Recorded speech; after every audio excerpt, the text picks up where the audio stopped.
আসসালামু আলাইকুম রহমতুল্লাহ। গত ভিডিওতে বলেছি 5 লাখ 10 লাখ অথবা 20 লাখ টাকা বিনিয়োগ করে মোহাম্মদপুরের খুবই কাছে কেরানীগঞ্জের পাশে জমি ক্রয় করতে পারবেন। সো সেটা কিভাবে ক্রয় করবেন, কিভাবে এখানে আসবেন, পুরো বিস্তারিত বলবো। সম্পূর্ণ ভিডিও দেখে তারপর মন্তব্য করবেন। সো আমি এখন দাঁড়িয়ে আছি মোহাম্মদপুর বসিলা ব্রিজ পার হয়ে এই যে চুনাচ্চর এলাকাতে। এটা হলো চুনাচ্চর ঘাট, এটাকে বলে চুনাচ্চর ঘাট। এখানে আমি দাঁড়িয়ে আছি। তো এখানে দাঁড়িয়ে আছি, এই যে এখান থেকে যে রাস্তাটা আসলো এটা মোহাম্মদপুর বসিলা ব্রিজ পার হয়ে আপনার এখানে আসতে সর্বোচ্চ সময় লাগবে 10 থেকে 15 মিনিটের মতো। এটা যদি কিলোমিটার বলি সেক্ষেত্রে বসিলা ব্রিজ থেকে এখানে আসতে আপনার সর্বোচ্চ 5 থেকে 5.5 কিলো। তো এই যে একটা ঘাট দেখতেছেন, এই যে ঘাটের পরে এই যে এটা নদী, এটা ধলেশ্বরী নদী। এই নদীটা পার হয়ে এই যে আপনি গাছগাছালি দেখতেছেন, এখানে কিন্তু একটা রাস্তা আছে।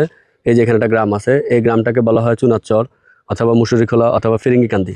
তো এই জায়গাতে আপনি যদি এখান দিয়ে নৌকা পার হয়ে চলে যান সেক্ষেত্রে আপনার সময় লাগবে সর্বোচ্চ মোহাম্মদপুর বসিলা ব্রিজ পার হয়ে এই দিক দিয়ে গেলে আপনার সময় লাগবে 20 থেকে 25 মিনিটের মতো।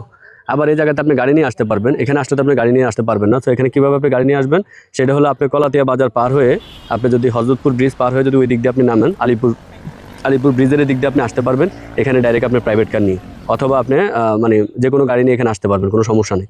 সো ওইটার লিঙ্ক আপটা মানে এই নদীর সাথে যে লিঙ্ক আপটা হয়েছে সেটা হলো আপনার কলাতিয়া বাজারের পরে যে ব্রিজটা আছে, ওই ব্রিজের ওই দিক দিয়ে আসলে একটা সুন্দর লিঙ্ক আপ রাস্তা আছে, মানে ওই ব্রিজ দিয়ে আপনি চলে যেতে পারবেন। সো এটা আসলে দুই দিক দিয়ে যদি আপনি ক্যালকুলেশন করেন তাহলে এখানে আপনার যদি মোহাম্মদপুর থেকে যদি আপনি এক পাশ দিয়ে আসেন সেক্ষেত্রে আপনার ডিস্টেন্স হলো ধরেন 7 থেকে 7.5 কিলো। আর যদি আপনি গাড়ি নিয়ে চলে আসেন সেক্ষেত্রে আপনার ডিস্টেন্স হবে মোটামুটি 12 থেকে 14 কিলো। গভর্নমেন্ট থেকে এখানে এই যে এই ঘাট অথবা সামনে আরেকটা ঘাট আছে, আমি যদি একটু জুম করে দেখানোর চেষ্টা করি, ওই যে তারের পিলারটা আছে ওই দিক দিয়ে হলো সিরাজনগর ঘাট। হ্যাঁ, ওই যে বাড়িগুলো দেখা যাচ্ছে, এই বাড়ির এখানে হলো সিরাজনগর ঘাট।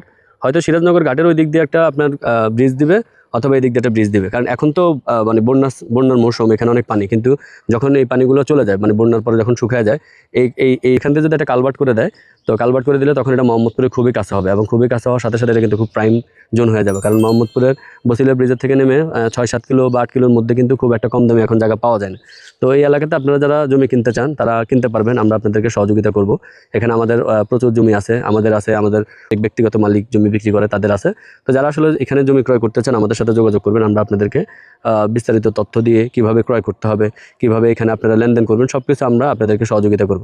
মজার বিষয় হলো কিন্তু এই এলাকাতে কিন্তু 4 পর্চা জমি, আর এটা কিন্তু সাভার থানায় পড়েছে। ঠিক আছে, এটা কিন্তু কেরানীগঞ্জের ঠিক কুলের ভিতরে সাভার থানায় পড়েছে। সো এটা হলো এরকম একটা সুন্দর লোকেশন, আমরা গত ভিডিওতে আপনাদেরকে বলেছিলাম। তো আজকে এখানে এসে আপনাদেরকে একটু বিস্তারিত দেখানোর চেষ্টা করলাম। তো আশা করি আপনারা পুরো ভিডিওটা দেখে বুঝতে পারবেন। তারপরে যদি আপনাদের আরও কোনো কিছু জানার থাকে, বোঝার থাকে, তাহলে আমাদের নাম্বারে যোগাযোগ করবেন, আমরা আপনাদেরকে বিস্তারিত বলে আপনাদেরকে বিস্তারিত তথ্য দিয়ে সহযোগিতার চেষ্টা করবো সর্বোচ্চ। তো সবাই ভালো থাকবেন, আমাদের জন্য দোয়া করবেন। আল্লাহ হাফেজ, আসসালামু আলাইকুম রহমতুল্লাহ।